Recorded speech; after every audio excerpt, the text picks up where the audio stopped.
Hello साथियों, मैं विपिन आपके अपनी यूट्यूब चैनल पर आप सभी का स्वागत करते हैं। आज हमारी नंबर सिस्टम की ये तीसरी वीडियो है और तीसरी वीडियो में हमें कुछ जो रह गए थे हमारे उनके बारे में हम जानेंगे, जैसे कि भरपूर संख्याएँ हैं, त्रिकोणीय संख्याएँ हैं, डिफिशिएंट नंबर है, क्रमागत संख्याएँ, अनुवर्ती संख्याएँ, पूर्ववर्ती संख्याएँ, इन सभी के बारे में हम जानेंगे। तो स्टार्ट करते हैं अपनी वीडियो को और जानते हैं कि भरपूर संख्याएँ क्या होती हैं। भरपूर संख्याएँ ऐसा होता है कि जब कोई संख्या दी जाए उसका मतलब डिवीज़र मतलब बोला जाए कि फैक्टर।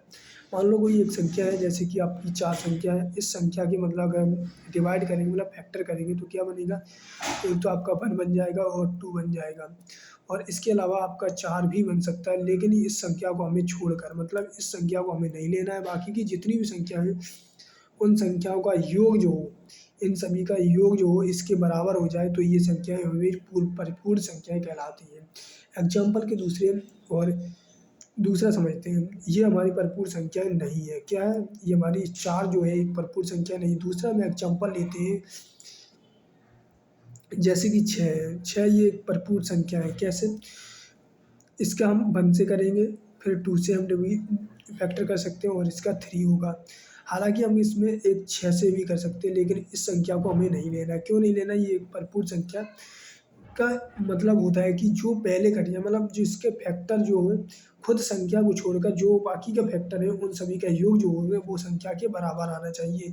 यानी कि बोला जा रहा है कि 1 + 2 + 3 इन सभी का योग जो हो वो आपके 6 का बराबर हो। तो ये 6 और ये 6 आपस में अगर बराबर आ रहे हैं तो ये एक भरपूर संख्या होगी। तो आपको आई होप भरपूर संख्या समझ में आ गई होगी। अगली वीडियो दूसरा हम समझ लेते हैं भरपूर संख्या के और भी एग्जाम्पल, जैसे कि 28 है और मैं आप लोगों को बता दूं कि 4 ही भरपूर संख्याएं हैं हमारी 10,000 तक के में। तो 28 एक मतलब 28 समझ लेते हैं। 28 कैसे होती है? जैसे ये 1 से कटेगी, ये आपकी 2 से भी कटेगी और ये आपकी 4 से कटेगी और ये 7 से कटेगी और ये आपकी 14 से कटेगी। अगर इन सभी को ऐड करेंगे तो आपको मिलेगा क्या? 28 मिलेगा। अभी जोड़ लेते हैं। 14 और 7 कितना हो गया? 21, 21 और 4 कितना हो गया? 25, 25 और 2 कितना हो गया? 27 और 1 28। तो ये आपकी भरपूर एक संख्या हो जाएगी। तो ये आपकी क्या हो जाएगी? भरपूर संख्या हो जाएगी। दूसरा हम एग्जाम्पल सकते हैं 496। ये एक भरपूर संख्या है और एक आपको 81, 28 ये भी एक भरपूर संख्या है। आपको ये बहुत ही ज़्यादा इम्पोर्टेंट है, आप लोग याद करके रख लीजिए। बस 4 संख्याएँ आपकी 6 है, 28 है और 496 है और 81,828 संख्या है। तो ये एक संख्या है। अगली हम जानते हैं कि परफेक्ट नंबर। ये तो हम समझे परफेक्ट नंबर। दूसरा हम जानते हैं डिफिशिएंट नंबर। डिफिशिएंट नंबर किसे बोलते हैं, इनके बारे में हम लोग जान लेते हैं। तो डिफिशिएंट हमारा नंबर क्या होता है कि न्यून संख्या जिसे बोलते हैं। क्या बोलते हैं? न्यून संख्या। जैसे एग्जाम्पल के तौर पे हम समझते हैं, कोई हमें दिया गया है, मान लो 32 हमें एक संख्या दी गई है। यहाँ से हटाते थोड़ा। 32 हमें एक संख्या दी गई है। अब इससे छोटी कौन कौन सी संख्या हो सकती है? आपकी हो सकती है 1 हो सकती है, 2 हो सकती है, 3 और +4 है, 8 है, 16 है, ये सभी। लेकिन जो मतलब कहने का मतलब है ये 2 मतलब 32 काटे और से मतलब ये 3 नहीं होगी इसमें। एक जो 3 को हटाकर बाकी की ये सभी जो इसे आप मतलब आपस में काटें। दोबारा समझ लेते हैं इन सभी को। अजय। हाँ हेलो। हाँ भाई, न्यून संख्या हमारी कौन कौन सी होती है? जैसे कि आपकी 32 हो गई। 32 को से मतलब कौन कौन सी मतलब डिवीजर हो सकती है इसकी? एक तो आपका 1 हो सकता है, 2 हो सकता है, 3 हो सकता है, 3 नहीं सॉरी, आपका 4 हो सकता है और 8 हो सकता है। उसके अलावा आपका 16 हो सकता है, ये हो सकते हैं। और उसके अलावा आपका एक 31 नहीं मान सकते इसे। बाकी के मान लो ये सभी क्या है? एक न्यून संख्याएँ हैं आपकी, मतलब जो 31 से मतलब 31 तक हो, मतलब ये बोला जा रहा है 31 तक मतलब 32 इससे छोटी हो, मतलब वो संख्या आपकी डिफिशिएंट नंबर कहलाएगी, इनकी न्यून संख्याएँ कहलाएगी। हम चलते हैं कि त्रिकोणीय संख्या किसे कहते हैं? त्रिकोणीय संख्याओं के जैसे कि ये एक पॉइंट है, ये एक त्रिकोणीय संख्या बनाएगी? नहीं बनाएगी। तो मान लो एक एक ये पॉइंट, एक ये तीन मिलकर क्या बनाएंगे? एक ट्राइंगल बनाएंगे। ट्राइंगल बनाएंगे तो इससे मतलब हम बोलेंगे ये एक ये बिंदी होगी आपका, एक ये और ये एक ट्राइंगल बना रहा है तो इसे हम क्या बोलेंगे? त्रिकोणीय संख्या, ट्रायंगुलर नंबर बोलेंगे। कैसे बोलेंगे? मतलब इनका ये तीन बिंदी मिलकर बनाती है तो उन्हें हम तीन मतलब तीन संख्या, तीन है, 1 2 3। तो एक ये हो गई, दूसरा ये, तीसरा ये, तो ये त्रिकोण बनाएंगे, इसीलिए इसे ट्रायंगुलर नंबर बोलते हैं। दूसरा हम समझ लेते हैं, एक ये मिलकर बनाएगी? नहीं बनाएगी, तो ये एक ट्रायंगल नहीं बना रही है। और तीसरा आता है आपके मतलब 6 है, तो एक ये हो जाएगा 6 में, दूसरा ये हो जाएगा आपका, तीसरा ये, और एक ये और एक ये, तो कितने हो गए? 3 2 5 और एक 6। तो ये भी आपकी क्या हो गई? एक ट्रायंगुलर नंबर होगी। ऐसे हम दूसरा एग्जांपल समझ लेते हैं। मान लो 10 को 1 2 3, फिर आपका 4 हो गया, 5 हो गया, मतलब ये आपका 6 हो जाएगा और ये 7 हो गया, 7 हो गया, और ये आपके 8 हो जाएगा बीच में। बाकी का तो आप लोग यहाँ पे एक और होगा 10, 4 और ये आपके कितने हो गए?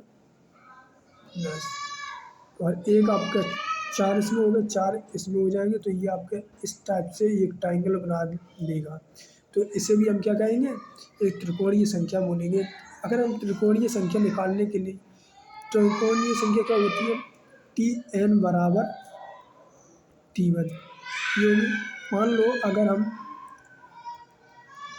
n की जगह हम 2 रख दें तो आपका क्या हो जाएगा? मतलब इसका एक सूत्र होता है, आपको एक सूत्र पहले जान लीजिए। ये सूत्र है आपका Tn बराबर n और n+1 अपॉन 2। तो ये सूत्र होता है। अगर Tn की जगह हम मान लो 2 रख दे रहे हैं तो ये कितना हो जाएगा? 2 रखेंगे, 2, और ये कितना होगा? 2+1 अपॉन 2, 2 से 2 कट जाएगा तो ये आपका निकल के आ जाएगा 3। दूसरा एग्जांपल हम समझ लेते हैं। Tn बराबर अगर हम 3 रख देंगे तो ये कितना निकल के आ जाएगा? आपका निकल के आ जाएगा 3 और 3+1 अपॉन 2, तो ये आपके निकल के आएगा 3 इंटू 4/2, 2 2 3 6, तो ये आपके 6 निकल के आ जाएगा। तो ऐसे ही आप और भी निकाल सकते हैं। जैसे कि एग्जांपल हम दूसरा समझते हैं। Tn बराबर 4 रख दें तो ये आपका हो जाएगा 4, और ये आपका 4 मतलब 4+1 5, और ये कट जाएगा तो ये आपके 10 निकल गया। ऐसे ही आप निकाल सकते हैं। आगे हम चलते हैं अपनी प्रेडिसेसर, मतलब पूर्ववर्ती संख्या किसे कहते हैं? पूर्ववर्ती संख्या हम कहते हैं, जैसे कि पूर्ववर्ती संख्या वह संख्या होती है जो मतलब संख्या के पहले आए। मान लो 6, मान लो कोई एक संख्या है, 7 है, 7 है, और इससे पहले एक संख्या अगर कोई आ रही है, मान लो 6 आ जाएगी, तो ये क्या है? ये पूर्ववर्ती संख्या कहलाएगी।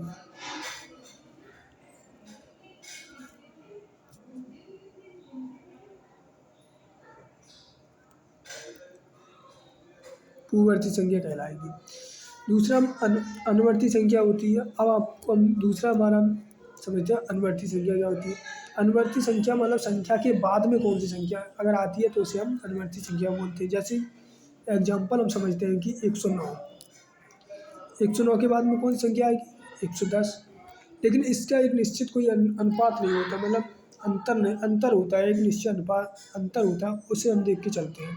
जैसे कि इसमें 115 समझ लो, 115 के बाद में 116 ही आएगी, क्योंकि इसमें एक निश्चित अनुपात चल रहा है जो कि बन का है।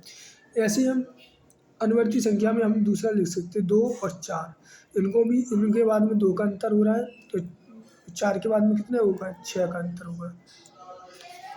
दूसरा हम समझ सकते हैं। अब हम जानते हैं अगली अपनी आती है हमारी क्रमागत संख्या। कॉन्जिक्यूटिव नंबर क्या होते हैं? कॉन्जिक्यूटिव नंबर हमारे होते हैं कि क्रमागत, क्रम से चलने वाले, जिनका अंतर हमेशा एक हो, उसे हम कॉन्जिक्यूटिव नंबर बोलते हैं, यानी कि क्रमागत संख्या बोलते हैं।